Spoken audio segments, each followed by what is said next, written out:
Welcome to It's All About the Questions, where learning to ask the right questions can help you achieve lifelong success.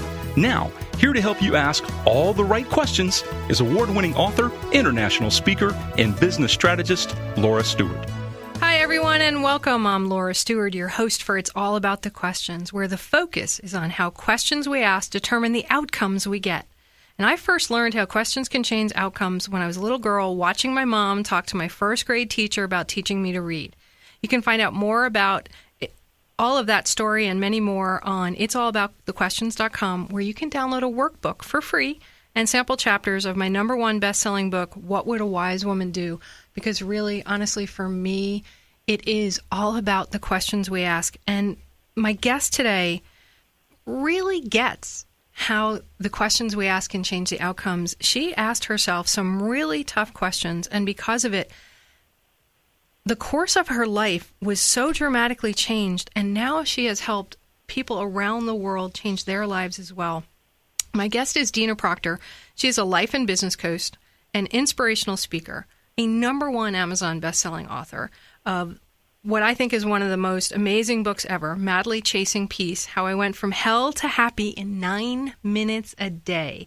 And I reread the book again last night just because I'm going through so much stuff going on in my life. And as you, my listeners, know, I like to be very, very prepared. And there were so many things I remembered from the book that I knew I needed to put front and center for myself right now. So I reread it again last night. And after Dina hit emotional rock bottom, she quite unintentionally created a process called 3x3 meditations. 3 minutes, 3 times a day, not 1 by 1, not 2 by 2, but 3 by 3, that enabled her to transform every aspect of her life. From weight loss and banishing addictive cravings to reconstructing relationships, this simple and yet incredibly effective method has gained the support of Jack Canfield and Dr. Bruce Lipton. She's a top-grossing vocal meditation artist on Ambana. For those of you who aren't really good at meditating, she has some 3x3 meditations you can download and just listen, and it really works. So please welcome my amazing guest, Dina Proctor. Laura, thank you so much. It's really, really great to share this space with you today. Oh, it's so great to chat with you. You know, we haven't talked in a while, and for those of you who don't know, I know Dina personally. So as my listeners know, it's rare that they will find a guest on this show that I don't know personally. I like to share the wealth. Yeah, it does. I get to talk to my friends and share the wealth of knowledge that I get from these amazing people with the world. So thank you for being here. Now, you moved back to Long Island from California, right? Yeah, I spent 16 years in LA area, kind of Southern California, and now for the past 2 or 3 years, I've worked for myself ever since I took time off to write and launch and publish the book, and now with my coaching business and speaking and everything, I'm able to, I'm self-employed completely. I don't have a day job anymore, and I grew up out here. I grew up in Long Island, so my sister has 2 little boys now, and I just really wanted to be part of their lives and back with my family, and what's really been great? The seasons, because I've had 16 years in like this perfect weather and palm trees, which was great.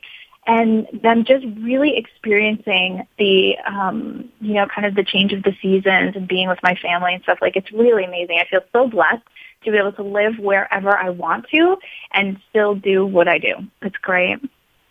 I love the Northeast, but I really was very happy to be living in Florida this last winter. I bet. I like the snow when I'm inside and there's that beautiful silence the moment it's all falling. But then when you have to get back on the road with all those people who act like they've never driven in snow before, even though they've lived there their entire lives, I could just do without that. But I think what I would probably need to do is do one of your 3x3 meditations before I went out to drive the car.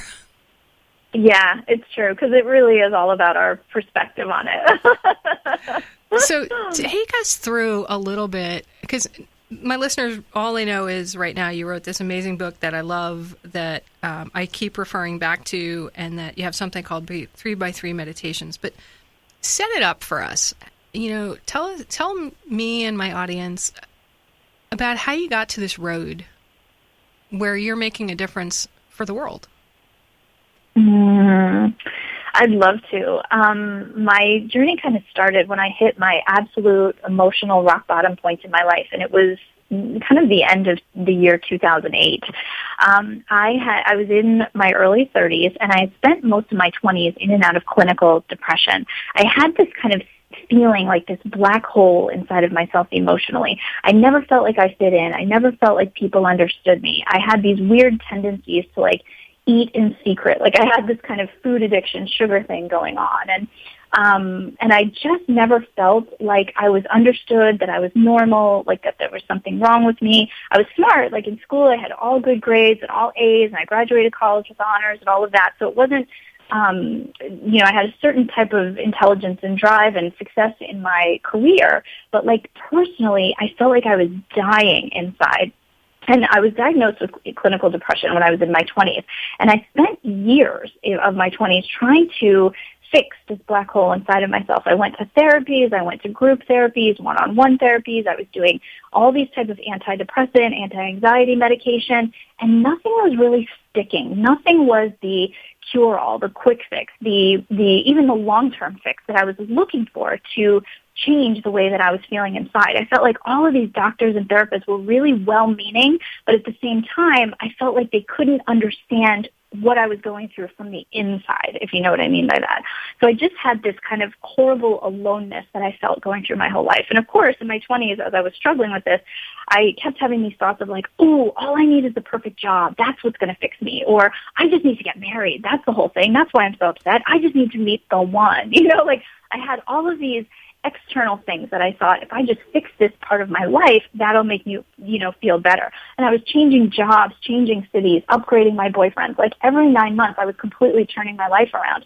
And nothing was working to fix this, kind of black hole inside of myself.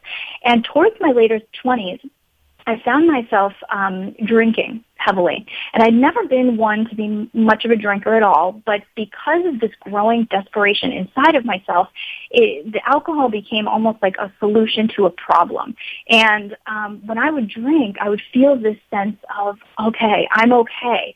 The voice in my head would shut up a little bit. I'd be able to feel this kind of, I'm cute, I'm worthy, I'm attractive, I'm confident, that sort of thing, like that false that false confidence that the alcohol was giving me. And when I started drinking in my later 20s, the alcohol addiction took me down pretty quickly. It was like within a matter of weeks, I was drinking every single day, and within just a few months, I was drinking around the clock. Like I found myself not able to get out of bed in the morning until I was, I had that drink. And when that started, I couldn't stop it, and I almost didn't want to stop it because I felt horrible, like it was not a healthy place to be, obviously mired in alcohol addiction, but I didn't know, not having alcohol addiction was also not happy for me either. So I was really stuck between a rock and a hard place with this whole thing.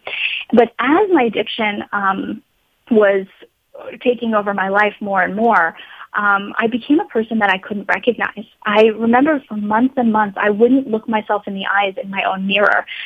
During my addiction time, I started stealing money. It's not like I was poor, I was employed and all of that. I didn't need to steal money, but it's kind of like I just had to get these little fixes. I had to steal stuff. I was waking up next to all these guys that I couldn't remember their name, and all of my friends. I was hiding my drinking from all of my friends. I just couldn't believe who I was becoming, and I couldn't live with who I was becoming. And so I had spent years, even when I was in depression before I fell into addiction, I spent years hoping that I would not wake up in the morning. Like I would just go to bed saying, if I die in my sleep, I'm really okay with that. Like I'm okay with leaving this world behind because it doesn't seem like anything is going to work for me here, and I'm okay with just letting go. That sure sounds like bottom. Yeah, exactly. And then the real rock bottom was when I actually chose a date. Like I had a plan, I had a date to take my own life, and that's when my whole kind of situation turned around. I ended up kind of unintentionally, but I ended up in an addiction recovery program. And it took me 3 full months to be able to commit to the program and say, that I was going to do what they told me and take the steps that they recommended to me and have somebody coach me through the program. But I finally agreed to try it. And one of the first things, Laura, that my coach in the addiction recovery program told me to do was to learn to meditate. And at the time, I remember looking at her like, what the heck is meditation going to do for me? Like, shouldn't I be beating on pillows with baseball bats or writing letters and burning them? Like, this meditation thing seems We've like all been there. Kind of ridiculous. It just seems so unrealistic. Like, how on earth, like, okay, maybe once I'm happy, maybe then I'll start this meditation thing you're talking about, but it didn't seem like it would help me. But, she was really good with me. She was the perfect person for where I was at that time. She didn't even blink when I balked at her suggestion, and she said, your way doesn't seem to be working. Why don't you try mine? And I really had no comeback to that. She was right. What I was doing to manage my life was not working, and I had not tried meditation. So I said, all right, fine. I'll give you that. I will try it. And so her specific instruction to me was to sit still every morning for 20 minutes and focus on my breathing. And I thought, well, I don't think it's going to do anything for me, but I don't mind trying it because she's so adamant about it. So the first few mornings, I would set a timer like she told me to and try and really focus on my breathing. But what was happening, because I was so recently out of my addiction, I was going through a withdrawal phase. So when I would sit to meditate, my body would start shaking and sweating, and all of these negative thoughts would just take me over. And it became physically and emotionally intolerable for me to sit still for more than 3 minutes at a time. So I would have to get up after 3 minutes. It was like this shaky, sweaty thing was just not working for me, and I would just have to keep going about my day. But a couple hours later, it would nag at me like, it's the only thing she told me to do was to sit for 20 minutes. I can't even do that. So I would say, let me see if I can sit for a few more minutes right now. And I would consistently max out at the 3 minute mark. But I would do the 3 minutes, I wouldn't time it. I wasn't intentionally 3 minutes. It just, that was what my limit was. That's where I kept maxing out. And so I would do this 6 or 7 times a day so that by the end of the day I could call her and tell her, I made her quota. I did my 20 minutes. And she was good with me. She said, whatever you can do that, and you'll get to the point where you can meditate for longer than that. And what happened was about, I would say, 8 weeks after this messy 3 minute here, 3 minute there thing, I ended up having this experience in what I can only call a state of higher consciousness. I had no mind chatter in my head, and I never even knew that was possible, to have no voice in my head. There was zero mind chatter, and I had this knowingness that my body was maybe like 5% of who I am. And I thought my body was like the whole deal. It was like, here's me in the body and that's it. But it was like this energy source, this higher wisdom, this sense of kind of this bigger self was very aware for me during this kind of 3-day period where I had no mind chatter and I was, in this state of higher consciousness. So you had this sort of moment that was out of body. And when we come back from our commercial break, we're going to talk about this a little bit more because I love the line on page 27 where you talked about your sponsor who helped you realize that the best thinking really hasn't gotten you where you need to go. So we're going to talk more with Dina Proctor when we come back. We are here with Dina Proctor, author, #1 best-selling author of Madly Chasing Peace, How I Went From Hell to Happy in 9 Minutes a Day, and the founder of 3x3 Meditations. Dina, before the break, you were talking about this heightened state of awareness, and I just want to share something from your book with everybody. You, on page 136, you wrote, imagine that you suddenly discovered you were driving with the emergency brake on. Would you push harder on the gas? No, you would simply release the brake and instantly go faster without any additional expenditure of energy. Most of us are going through life with the emergency brake on. It's time to release the limiting beliefs, emotional blocks, and self-destructive behaviors that are holding you back. It sounds like at that moment, that's when you really got this. Yeah, that's actually a quote from Jack Canfield's book, The Success Principles, and I love that analogy because most of the time it's almost like we are spinning our wheels and we're expending so much energy, but we're almost running in place, like we're not going anywhere. And that's exactly what happened to me during that 3-day kind of higher consciousness experience. It's like all of my resistance was gone. It was like I was at this deepest place of surrender. It's very different from giving up. I was not giving up. I was just saying, I'm open to seeing this a new way. I'm open to giving up doing this my way, and I'm open to something greater than myself showing me where to go, what to do, how to find, kind of healing and peace with this. So, yeah, it's exactly right. And I love that analogy. Yeah, I mean, obviously you love it because you put it in the book, right?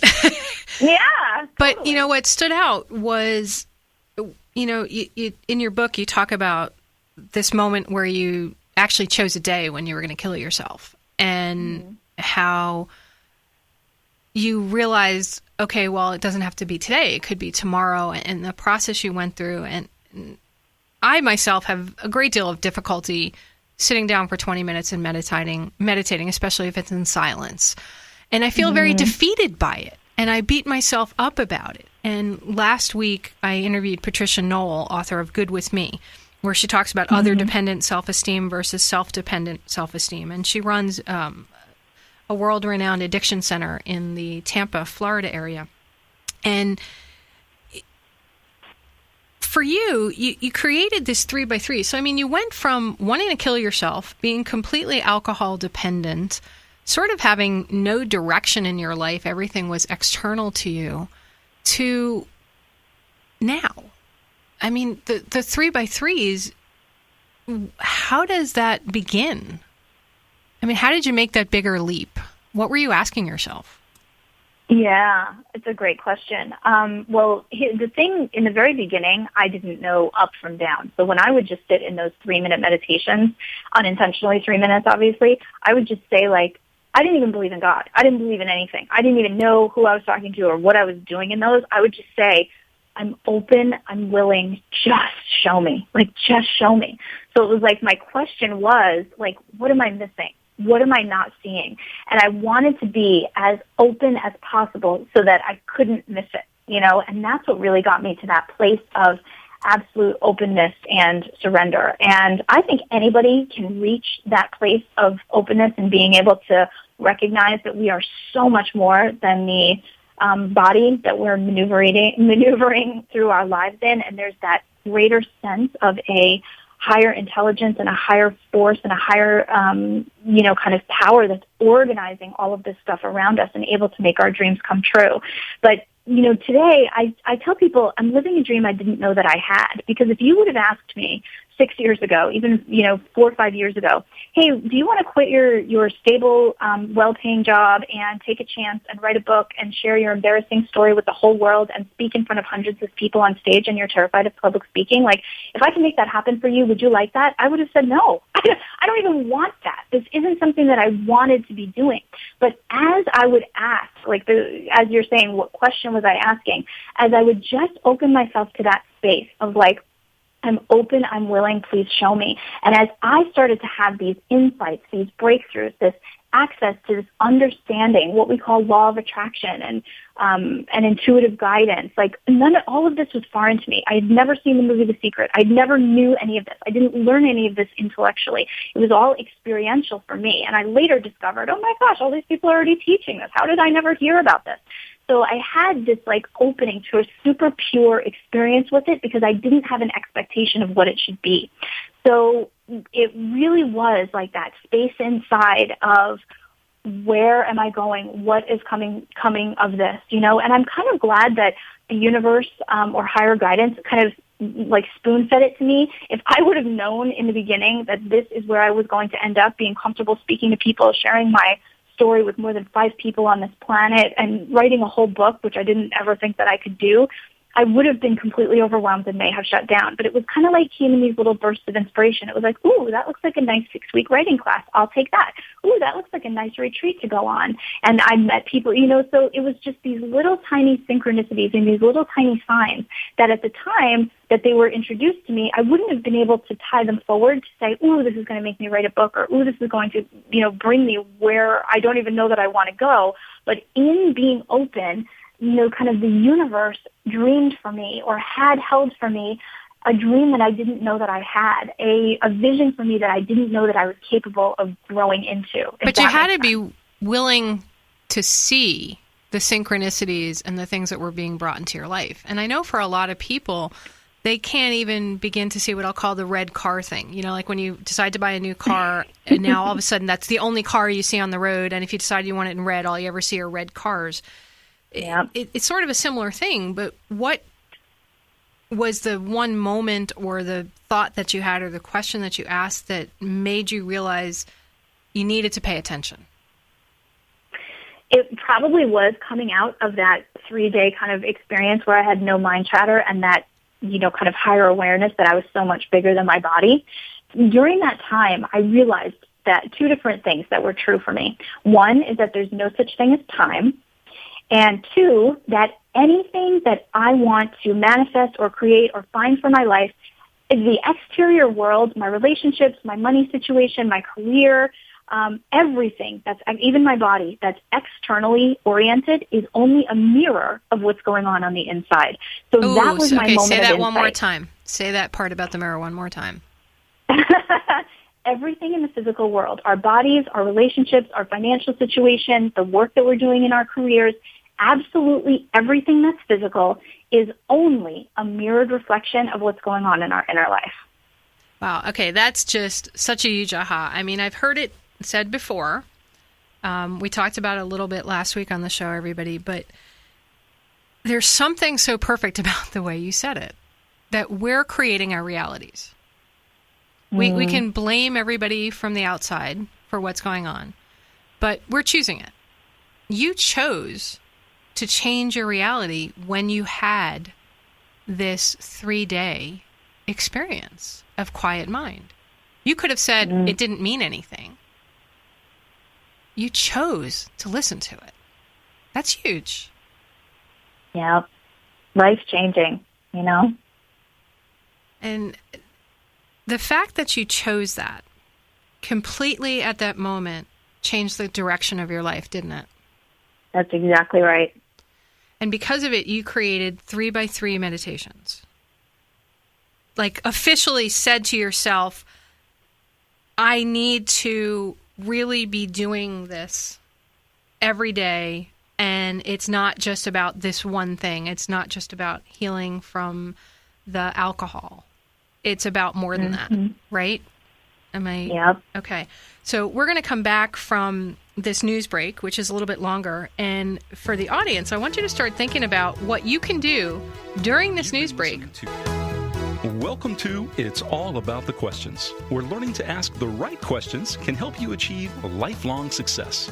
Now, here to help you ask all the right questions is award-winning author, international speaker, and business strategist, Laura Stewart. Hey, we're back with Dina Proctor. So, Dina, before the break, we were talking about 3x3 meditations and how you got there. Take us through the actual process and why we should do it. Yeah, it's a great question. Because meditation was never something that seemed practical for me. It felt like, oh, maybe that would be a luxury that, you know, once I'm retired and I have a ton of time on my hands, maybe I'll experiment with that. I didn't realize how practical and how effective it could be in my everyday life. But when I'm working with people, you know, like the people that I coach are normally looking to transform either their bodies, their relationship with food, their relationship with loved ones, or sometimes their businesses. You know, I've even worked with businesses. And what I realized is that when we get our mindset in order and we get our mindset right, we're no longer white-knuckling it and trying really hard to make something happen. We get into this place of being inspired. You know, it's like when I started running. I was never a runner, but I always wished I was a runner. I would see people running and be like, oh, I wish I wanted to do that. You know, I didn't want to, and it seemed really hard, but I wanted to want to do it. And so in meditation, I would just picture in my 3 minutes 3 times a day, I would visualize myself successfully running around one block. And after a couple of weeks, I came out of one of my afternoon meditations, and I was so inspired. I tied on my running shoes, and I went and I ran that block that I'd been picturing. So we switch from like this place of it's hard and I have to discipline myself and, you know, kind of this pull yourself up by the bootstraps type of motivation. We switch to like this place of being inspired when we use these, you know, these little bursts of meditation throughout the day. So the way that it's been explained to me by cell biologists and neuroscientists, is that we are literally reprogramming those neural pathways in our brain. So if you have a repetitive thought, you know, we have tens of thousands of thoughts every single day. I've heard people say we have 60 or 80,000 thoughts a day, and most of them are largely a repetition of what we were thinking yesterday and even 5 years ago. You know, if you've been thinking, I hate my body, or I've got to lose this weight, and it's been a long time, that's a well-worn neural pathway in your brain. Or why should I bother trying because I've tried before and failed? That's exactly right. Why should I bother? Because the last 20 years haven't worked. Why is this year going to be different? Exactly right. It's just a repetitive thought pattern that we've thought so much that it seems like it's a fact. It seems like this is unchangeable. But if we can use these little bursts of meditation throughout the day and just refocus on what we want, And we don't even have to picture, if you're $100,000 in debt, I wouldn't, have you picturing, $400 bottle of champagne on your private jet. Like, you don't want to go from one extreme to the other. But if you can just get to the place where it's like, you can get to the place in meditation where you just say, maybe I have been stuck for a while, but I don't believe I have to be stuck forever. I wonder if there's something possible that I'm missing here. I'm open to a new way of seeing this. Like, if we can just massage that out a little bit, we start to erode that, kind of hard wiring, that hard thinking that we have in our minds, and we open ourselves up. Like, our brains are plastic. We are able to mold them and retrain them until, the day we leave this planet, which can be when we're 90 or 100 or 105 years old. So there's always a possibility to be able to take things, to change it and to think differently. And I always advise people, whenever you're taking on a new pattern, I used to be kind of a New Year's resolution person, right? So I would have this whole entire list of 485 things that, January 1st, I'm never going to eat bread again. I'm never going to curse again. I'm going to work out 5 days a week. And then, January 15th rolls around, February 1st, and you're thinking, maybe I should join the gym. There's too much and it's overwhelming, and it all just kind of goes out the window because it's impossible to take on everything at once. So what I encourage is, if there are several life areas you'd like to have transformation or breakthroughs in, choose one and focus on that one just for 7 days. And if you've never meditated before, I like to do something that I call weeding the garden, because if you had, follow my analogy here, like if you just bought a new piece of property and there was this kind of garden space in the back and it was overgrown with weeds and it hadn't been tended in years, you wouldn't just walk back there with your beautiful roses and start planting. You would know that you would need to clear the weeds out and till the soil so the soil would be ready to accept the planting of the new roses or the planting of the new thoughts. So the first few, 7 days, 14 days of meditation can just be something that relaxes you, that has you realize that you can control what you focus on. Your thoughts don't have to run you. You can find a place of relaxation and space between your thoughts anytime you want to. And that's kind of, weeding the garden. It's letting go of the weeds, because otherwise if you plant those roses while the weeds are still there, the weeds are just going to, suck all the nutrients out of them and they're not going to thrive. And it makes it that much harder to do it because you haven't cleared even a little 1-inch area that's sort of a safe haven for the new thought, right? Yep, that's exactly right. And so there's just no way that could take root. And so spending, and I take my meditation focus 7 days at a time. And I've heard that it takes, 21 or 28 days to change a habit, and that's kind of the rewiring of the way that you think about it. Okay, it takes me longer. Practice or routine. What's that? It takes me so much longer than 21 days on certain habits. I don't know where they came up with 21 days. I think it's like an old wives' tale or an old mom's tale trying to make you feel better about it. I swear sometimes it can take me months.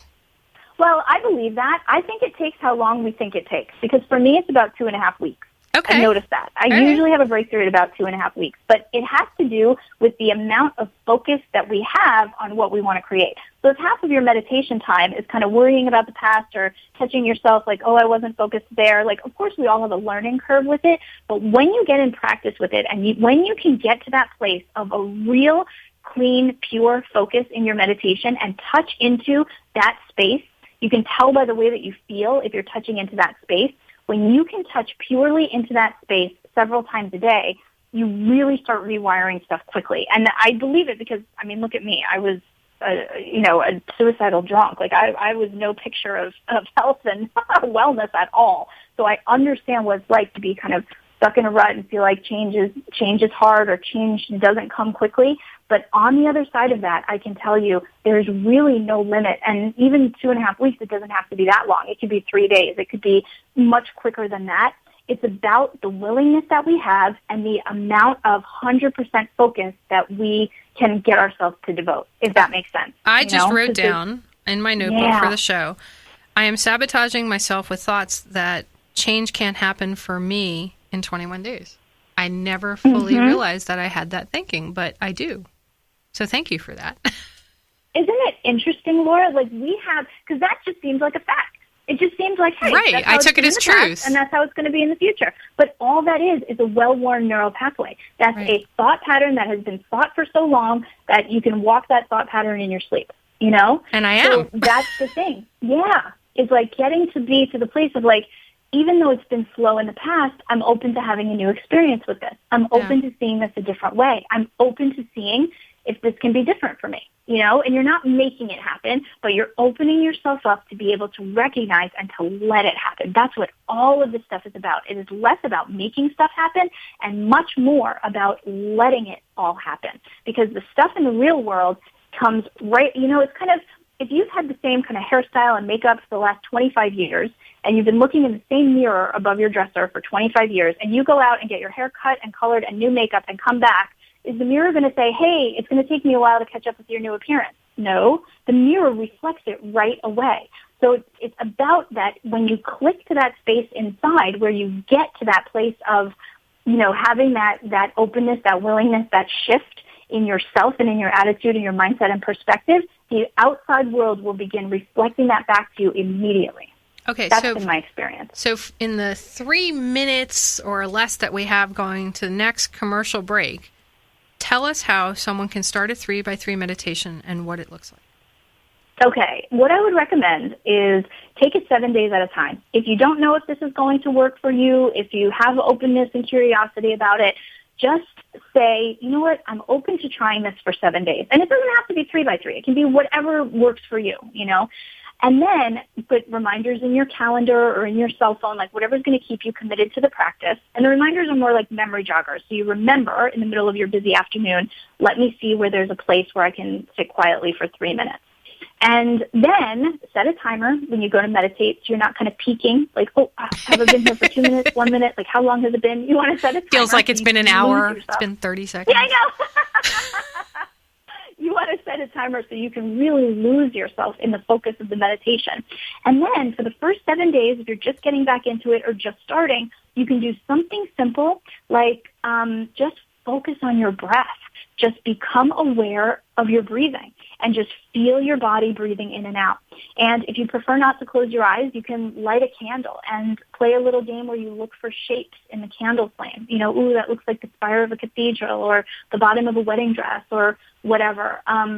You can also do something, if your mind just seems super crazy, you can do something that I call a neutral distraction activity. You can start with the number 783 and count backwards by 7. And it's not about the math. I've done that a million times, and I always get the different answer at the end. But it's about being able to train yourself to exclusively focus on something neutral so you can interrupt that subconscious programming that's been running you. Does that make sense? It does. And actually, a doctor had once told me, we were talking about anti-anxiety kind of processes to use on different people. My mom has some dementia stuff, so she can kind of get into a panic. And he's like, start at 100 and make her count back by 6 or by 9. And I'm like, really? Why? That's so hard for her. And he goes, yeah, but it makes her think of nothing else except the math. So she kind of forgets about the anxiety. It's exactly right, because you're that anxiety is running her, or the depression or the negative thinking or the old belief or whatever is running us. And then we can take our empowerment back and just interrupt that, and that puts the little space in between. That's what makes it possible to have change, when you interrupt and put space in between those negative thoughts. That's brilliant. Simple, brilliant, and it doesn't require anything other than you being willing to be open to an interruption in the thought process that you currently have.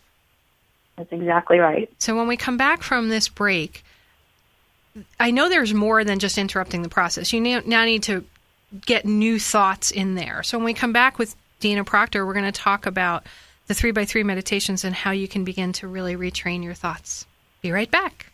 So Dina, you were talking about interrupting the thought process and beginning to retrain the thoughts. Take us a little bit more through it and how you actually, once you've interrupted that rut, that process going on in your brain, that my realization I've been sabotaging myself with thoughts that nothing changes for me after 21 days, so why bother anymore?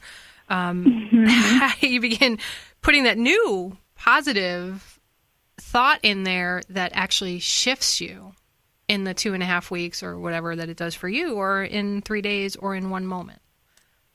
Yeah. Okay, great question.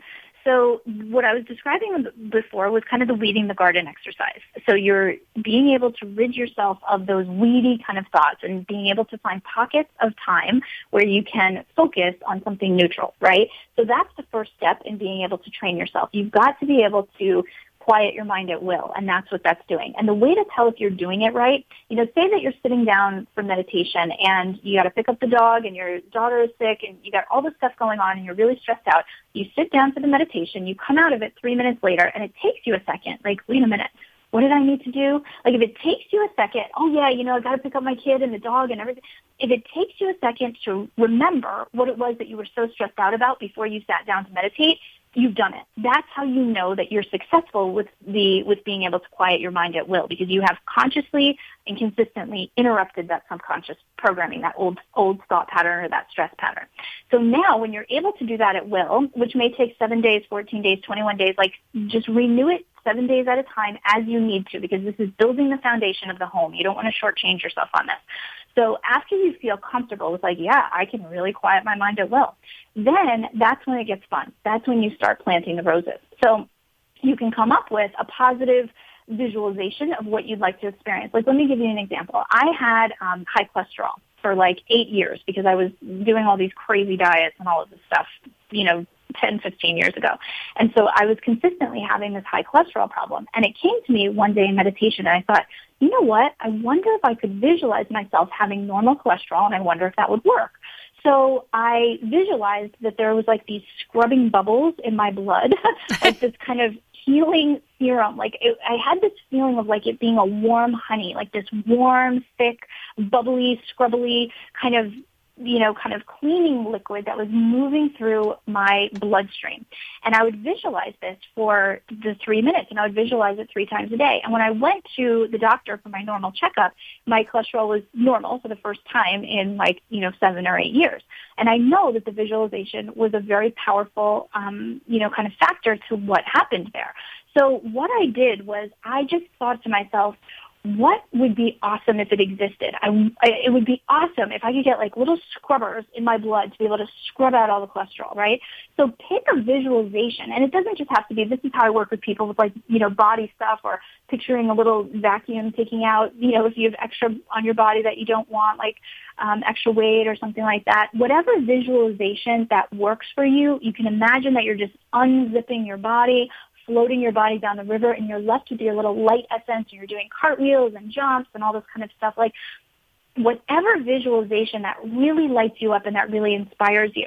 And you can read, people have all kinds of tons of ideas of visualizations, or you can just make up one on your own where you're intuitively guided. And, it can be anything. It could be what I would advise you to do, I was using that example of being hundreds of thousands of dollars in debt and then visualizing yourself on a private jet, meaning, ultra rich. And so sometimes it's too big of a jump. And so in the beginning, you want to just open yourself up to the possibility, okay, what if it's possible for me to be able to do this? Do that for 7 days or 14 days or whatever you need. And then start visualizing, you know what? I've never had, maybe a $10,000 month in my business. I wonder if it's possible to make $10,000 in 1 month. I'm open to seeing how that's possible. So setting something that's something you've never done before, but it's not millions. It's not too much of a stretch. You don't have the reason that you don't want it to be too much of a stretch is because you want to have as little resistance to this as possible. Because as soon as you introduce resistance, you've got the counter effect going on. You've got the positive thought being canceled by the negative thought, and you go nowhere. They zero each other out. So you want to pick something that's as positive as you can go with it, but that you still have no resistance. It kind of lights you up. It's oh my gosh, I bet I could do a $10,000 month in my business. That would be awesome. So, or I wonder if I could hire an assistant within the next 6 months. Just something that's a smaller step, but that would really feel okay, this is something that I really could get behind, that I'm really inspired by. And once you start doing that and getting kind of this evidence for yourself that it's working, that's when you can get bigger momentum. I believe, if you could have no resistance while being hundreds of thousands of dollars in debt and have zero resistance to picturing yourself on a private jet, that's good for you. I think that that's awesome. But for most of us, we have this we have this glass ceiling that we put upon ourselves as far as what's possible, as far as how much weight we could lose or how much healing we can experience or how much improvement in our relationships or in our finances. And so work within the thing that you have, become curious about if you could just exceed it just a little bit. And once you start gaining momentum in that and getting these smaller wins, it's a snowball effect, and you're going to be able to really dynamically increase the amount that you're able to visualize and draw into yourself. And you're really going to get that, kind of, I guess you would call it proof, or that experience that what you are doing with your mind is being reflected in your outer reality. I love the concept of small wins. I mean, taking the abundance issues you just talked about, it could even be something as simple as just before my next paycheck comes in, I actually have $5 left over from the previous one. If you've never been able to have money left so you're living paycheck to paycheck, the win doesn't matter. It's give yourself something so that you can see that it's possible. And then next month, maybe it's $10 or it's $100 or it's $5,000 or whatever it may be. It's just giving yourself that shift. So Dina, we're running low on time, and I could talk to you for hours, and I think you and I need to do a webinar together to really go deeper into this. Oh, that'd be fun. That would be so awesome. And then we have visuals too, which is great. You have amazing resources on your website. Tell my listeners how they can reach out to you, find out about you, find out more. I know your book is available wherever books are sold. It's Madly Chasing Peace, How I Went from Hell to Happy in 9 Minutes a Day. But tell us how people can get in touch with you and get some amazing free resources. Oh, sure. Everything is right there on my website, which is the same as the title of the book. So it's just madlychasingpeace.com. And then on there, I love doing videos. So I have these video posts. It's like a video blog, so it's called a vlog. I have all these videos where I give information and little tips and tricks. And then I have a kind of a newsletter subscription, an email list if you want to sign up for it on my homepage. And if you do, you get this. It's kind of like a starter one page on how to start your 3x3 meditation practice. It also includes a guided meditation for attracting abundance into your life. So those are some free things that are on there. And then I also have, guided audios and a video series and all kinds of other resources as well. And I love that your guided audios are like 99 cents. Yeah, they're 99 cents. But it's so perfect because you're removing the barrier from somebody getting started with changing their thinking. And that's so beautiful. So thank you for doing that. Oh, I'm so glad. And Laura, it's just been such a joy. I love sharing it. It's so my passion. And so thanks for inviting me to be part of this. Well, this has been another wonderful show. And everybody get up to madlychasingpeace.com. I know I am going to download a couple more resources from Dina's site. If you use the app Omvana, OMVANA. She has a number of vocal meditations out there as well that you can get. I love the 3x3s. I think they're great. I haven't done them in a really long time, and I need to get started again. So thank you, Dina, for being here and reminding me my thinking was getting a little bit stinking again. I know. We all need that once in a while to just be, I get that. Happens to me too. Thank you, listeners, for joining us again for another episode. Go to it'sallaboutthequestions.com to get more resources. And next week we'll be talking with Linda Sterling and the Publishing Authority. Remember, the right questions can change your life. So what are you asking yourself today? Have a great day, everyone, and happy Mother's Day.